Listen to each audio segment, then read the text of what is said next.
समय की कीमत व सदुपयोग।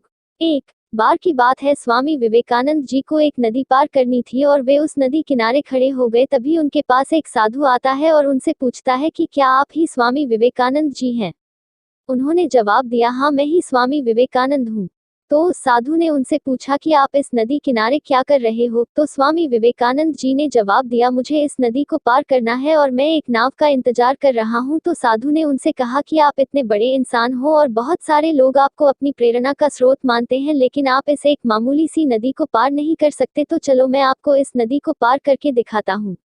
साधु ने उस नदी के पानी के ऊपर चलकर पार किया और फिर से वापस चलकर वह साधु स्वामी विवेकानंद जी के पास आया और बोला, देखो मेरे पास इतनी शक्ति है, इतनी ज्यादा पावर है, उसके बाद भी मुझे कोई भी नहीं जानता, लेकिन तुम्हारे पास ऐसी कोई शक्ति नहीं है, तब भी तुम्हें सारी दुनिया जानती है। ऐसा क्या है तुम्हारे अंदर जो तुमको सारी दुनिया जानती है और लोग तुम्हें अपनी प्रेरणा का स्रोत मानते हैं? तो स्वामी विवेकानंद जी ने उस साधु से मुस्कुराते हुए पूछा कि तुम्हें इस विद्या को सीखने में कितना समय लगा? तो साधु ने जवाब दिया, 15 साल। इतने में ही स्वामी जी की नाव आ गई और स्वामी विवेकानंद जी ने उसे अपने साथ नाव में बैठाया और नदी पार की। और पार करने के बाद स्वामी जी ने अपने जेब से 1 रुपया निकाला और उसने वाले को दे दिया।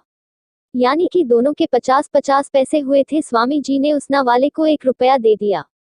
पैसे देने के बाद स्वामी जी ने उस साधु से कहा कि जो काम तुम 50 पैसे में कर सकते थे, उसे करने के लिए तुमने अपने जीवन के 15 साल बर्बाद कर दिए, और यही 15 साल अगर तुम समाज की भलाई में लगाते हैं तो आज तुम्हें भी पूरी दुनिया जानती है, लोग तुम्हें प्रेरणा का स्रोत मानते हैं, और मैंने यही किया। आज मुझे पूरी दुनिया जानती है और तुम्हें कोई नहीं जानता।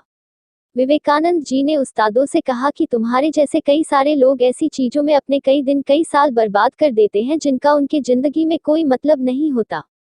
सीख, इस कहानी से हमें यह सीख मिलती है कि हमें अपने कीमती समय को उस जगह लगाना चाहिए जहां पर उसका कोई मतलब निकले।